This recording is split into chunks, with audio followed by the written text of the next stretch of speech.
Hey YouTube, what's going on? This is Zach, and this is another gameplay commentary, and before I get right into what I want to say today, I want to come out and say I am super happy right now, or I am in a really good mood right now, and over the last couple of days, I've actually been trying to upload a video to YouTube, and it has not been working, and basically the reason for that is because I did something with a setting, and it would take me like 8 hours to upload a video to YouTube, which is not acceptable. So I got on Skype, and my friend Hardcore Gamer for Life helped me out, and now everything is back to normal, and I am super happy. But that also means that I had to redo this commentary like right now for probably the 6th or 7th time, so definitely hoping that this one comes out okay. But now on to what I want to talk about in this commentary itself, and if you can't already tell by the title of this video, I'm going to be talking about Black Ops 2 and the trailer that was just released yesterday, and by now it has probably caused a whole shitstorm of controversy and questions on where the franchise is going to go. And don't worry, this video is not going to be a breakdown video. I'll leave that to the big name YouTubers to do that, but this is going to be a video voicing my opinion on what I thought of the trailer, because as of right now, not too many people are putting out videos like that. So, before I get right into that, though, what I do want to actually talk about briefly is the gameplay, and this is some gameplay that I'm both proud of and disappointed in myself with. And the reason being is because I believe I go on a 18 kill streak and a 21 or 20 kill streak throughout this gameplay, so I basically failed twice on a M.O.A.B, 2 times in this gameplay, which is really disappointing. As you can see, I'm using the Mp5, which is a challenging weapon to use. I don't want to call it bad, but it's definitely not great or good. So, don't worry, I'm still hunting that Mp5 M.O.A.B. I haven't been able to play too much lately, but never fear, once I get my Tritons, I will definitely play a whole lot more, get that M.O.A.B posted for you guys once I get it, and everything will be fine. But really what I do want to say is, if you guys need help getting a M.O.A.B, use this setup that I'm using in this video.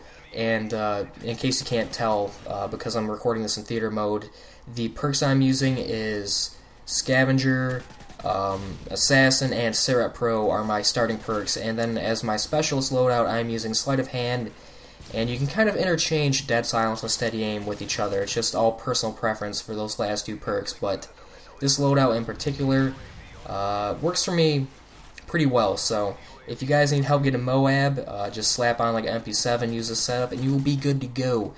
And thank me later. But yeah, so onto the trailer itself. Hopefully you guys have watched it by now. If you haven't, I will put a link in the description below to, alert you guys or whatever. It will, if you watch it, it will help make more sense of what I'm saying in this commentary. So onto the trailer itself. As you can see, it is based clearly in 2025. They come right out and say that, and everything looks extremely futuristic. So basically, the guns, the character avatars themselves, the armor that they're wearing, vehicles, the scenery, it all looks super futuristic, and to me this kind of came as a shock. And really the real reason for that is because I knew that they were going to take it to the more modern times for Black Ops 2. It seemed like they needed to do that to make another good game. But what I was not expecting was for them to go full out futuristic, like, I don't want to say Halo, but it almost looks pretty similar to Blacklight Retribution. Yep, that's the game. It looks really similar to that in terms of, weapons and everything, and I'm not really sure if they're going in the right direction with this series, because if they're going, full-on futuristic in this game that's coming out in November, then what's going to be the next Call of Duty? Is it going to be on the moon? Is it going to be in space? Is it going to be aliens? I don't want them to make the wrong decision on where to take the franchise, because they will definitely make another Call of Duty, whether it be 2 years from now or 1 year. Maybe they'll be the only producer of, a series for Activision involving Call of Duty. Who knows? But if they set the standard as futuristic, then where can you go from here? And really that kind of worries me overall. I don't want it to turn out like Halo. I'm not the biggest fan of Halo. Don't hate on me for saying that. That's just my opinion. And another thing that kind of stands out to me in the trailer itself is the vehicles. And I realize that it is a single-player trailer reveal, basically. But that makes me think that if they go through the work of implementing a four-legged walking tank into the single player and a armored quad rotor and an heavily armored assault drone, what's to stop them from putting that in the multiplayer? There's really, I'd actually want to put in the multiplayer because you spent all that time designing it for the single player, so put it in the multiplayer, and that's probably what they're going to do. And in a sense, that really worries me. It's kind of cool that they're doing that, but I don't want them to overcomplicate the simple things that make Call of Duty so enjoyable, if you know what I mean. And in World at War, which Treyarch also made, they made tanks basically free to anyone that, runs up to them and gets into them.